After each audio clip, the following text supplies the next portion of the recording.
Hi guys, we come to the end of the book of Ruth. The book of Ruth is a short narrative in the Old Testament of the Bible consisting of 4 chapters. Very short read.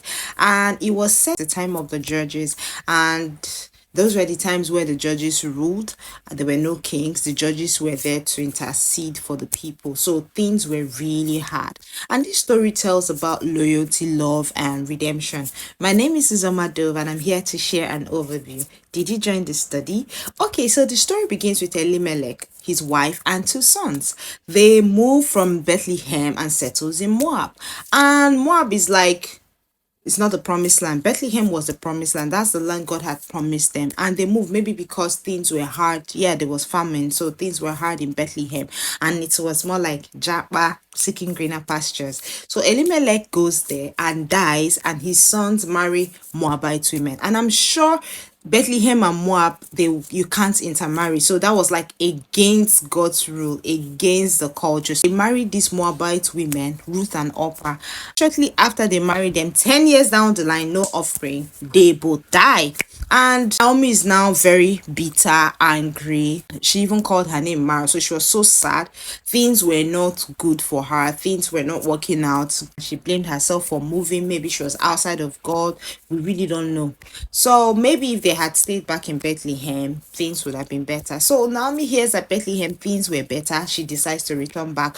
And she didn't want Orpah and Naomi to, Ruth to go with her, because it's like, I don't have sons. I don't have any grandchild. There's no one waiting for me. All my offsprings are dead and everything. So I would advise that you guys stay back in Moab. I'll get remarried or something. And Orpah says, okay, fine. She blesses Orpah and Orpah goes back. And it's written somehow between that moving to Bethlehem and Moab, that she had 4 sons, and Goliath was one of her 4 sons. So, but Ruth insists on going with Naomi, famously declaring, wherever you go, I go. Wherever you stay, I stay. Your people will be my people, and your God will be my God. And this shows unwavering loyalty to Naomi, and is a powerful example of faithfulness. And we could say that Naomi's relationship with God made an impact in Ruth's life. Like, it shows that for her to say that your God and your people will be my people. In chapter 2, we see Naomi and Ruth arrive in Bethlehem at the beginning of the harvest, at the barley harvest, and they are welcomed by the people. So Ruth, a Moabite, is accepted into the community of Israel. She wasn't judged. They welcomed her because she came back with Naomi. She became an ancestor of David and Jesus. Like, it's amazing. And this demonstrates that God's love and plans are inclusive, like we saw in the book of Acts. Ruth goes to the farm to harvest. In those days, according to Leviticus, when we read Leviticus 19, 9 to 10, we see that when they go to harvest, they don't harvest anything. They leave like 1/10 of their harvest for the poor and strangers to harvest. So they don't, that's how they feed the poor and the homeless and strangers. And she stumbles upon Boaz's field, a relative of Elimelech. And Boaz notices Ruth and learns of her loyalty to Naomi and shows her kindness, ensuring that she's protected and provided for while she works. And then in the following chapter, Naomi devises a plan for Ruth to seek marriage with Boaz. Like, not like seek marriage, like she positioned her so that Boaz will, like, fall for her, something like that. So she instructs Ruth to go to Boaz at the threshing floor at night. And at those days, women are not allowed at the threshing floor. So she went, Ruth obeyed Naomi's instruction. And when Boaz finds her, he asks her to spread the corner of her garments over me. And that's like protection and marriage.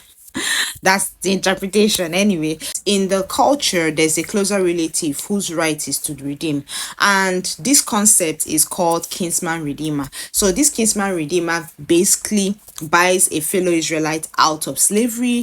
They marry their widows and carry on the family name, and then protects the widows and secure their inheritance. This symbolizes like redemption, like what Christ did for us on the cross is like redemptive. So he was like redeeming.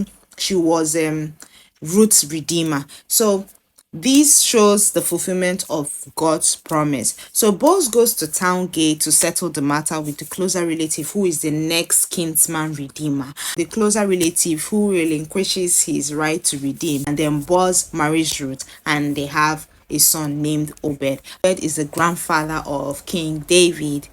This links Ruth to the Davidic line and ultimately to the genealogy of Jesus. So Naomi and Ruth's journey from despair in Moab to joy in Bethlehem demonstrates how faith and trust in God can lead to redemption and blessing in the most challenging circumstances. God uses anyone, He does not discriminate, He uses anyone. See, Jesus came from the line of Moab, Ruth.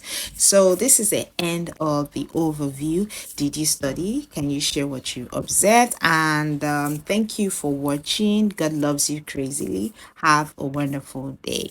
Bye.